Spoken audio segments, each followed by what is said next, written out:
Waalaikumsalam warahmatullahi wabarakatuh. Baik, dengan siapa di mana? Ini ini dari Aceh, saya Ibu Asma. Baik, dari Aceh, dari Bu Hasna. Baik, kita bersolat terlebih dahulu, Ibu. Iya. Allahumma sholli ala sayyidina Muhammad. Allahumma sholli wa sallim lalu suami. Baik, silakan langsung bertanya kepada Bu ya. Ya. Dan bau bertanya sama Buya. Silakan. Oh, bagaimana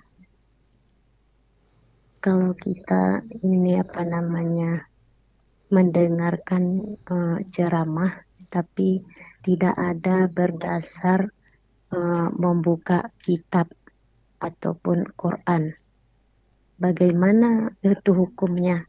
Apakah boleh kita dengar karena nggak ada mendasar atau memang karena di kampung saya jarang orang ceramah-ceramah. Terus saya kepingin juga gitu.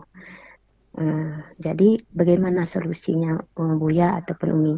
Baik. Itu aja. Assalamualaikum warahmatullahi wabarakatuh. Waalaikumsalam warahmatullahi wabarakatuh. Baik, langsung dijawab pertanyaan Ibu Hasna. Assalamualaikum. Pertama dalam belajar, Ibu yang solehah, pertama dan utama adalah harus guru tersebut akidahnya benar. Jangan hanya sekedar enak didengar omongannya. Justru yang paling bahaya sudah akidahnya sesat, kemudian enak didengar. Anda kebawa dalam kesesatannya. Pertama dan paling utama adalah guru tersebut akidahnya sama dengan akidah Anda, akidahnya benar. Ini yang pertama. Kemudian yang kedua adalah belajar bisa saja dengan kitab, bisa saja dengan tidak kitab, asalkan gurunya benar. Dan tidak semua orang bisa belajar dengan kitab. Ibu-ibu sepuh di kampung kalau suruh bawa kitab itu, ustadznya sudah sampai halaman 10, dia masih buka di halaman 1. Bahkan gara-gara sibuk dengan kitab, nggak konsentrasi, nggak dapat apa-apa. Tapi ada sebagian orang dalam belajar memang cukup menikmati ceramah seorang ustadz, nanti biarpun dia tidak bisa menjelaskan, tapi dia kerasa di hatinya. Jadi dilihat dulu, ada beberapa kajian itu sentuhan. Misalnya masalah berbakti pada orang tua, itu perlu sentuhan. Kalau dalil Al-Quran dibaca selesai, falatakullahu ma'ufin, dan ini selesai. Tapi ada beberapa ilmu yang harus diberikan oleh seorang guru itu agar terasa. Sehingga bagi seorang murid menjadi sentuhan yang indah. Sehingga mudah untuk mengamalkannya. Jadi Ibu, tidak harus dengan Al-Quran, hadis yang harus dibaca. Tapi yang disampaikan oleh guru tersebut bersandarkan, bersumber daripada Al-Quran dan hadis. Dan para ulama-ulama itu semua kembali kepada Quran hadis. Jadi tidak serta-merta kalau Anda belajar harus pakai kitab. Nah, adapun kajian kitab itu memang itu adalah untuk kelas-kelas tertentu yang dia bisa paham, dia mencerna, bisa mengerti, kemudian mengupas, kemudian setelah itu akan diurai kembali, disimpulkan, kemudian diurai kembali. Ini kan kebiasaan para calon-calon ulama. Jadi tidak harus dengan kitab.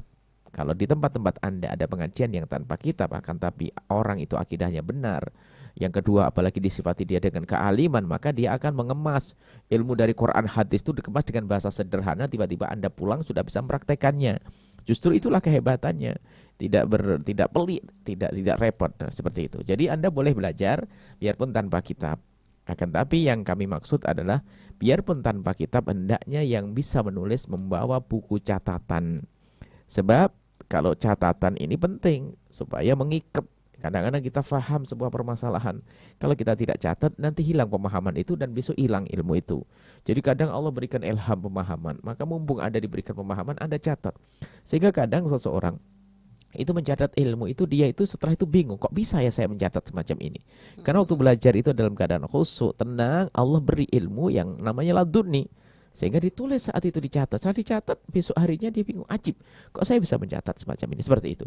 Jadi membawa buku kitab, tidak harus ngaji dengan kitab.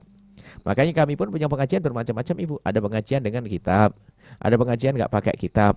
Bahkan pengajian kitab pun saya sengaja tidak pakai kitab. Harapan saya apa? Biar pakai kitab, kitab hanya untuk sandaran sebentar saja. Setelah itu komunikasi aktif antara mata hadirin, mata kami ya, lesan kami, telinga hadirin. Kadang-kadang kita buat semacam itu demi konsentrasi serius di dalam belajar. Ini saja, Allah a'lam bishawab.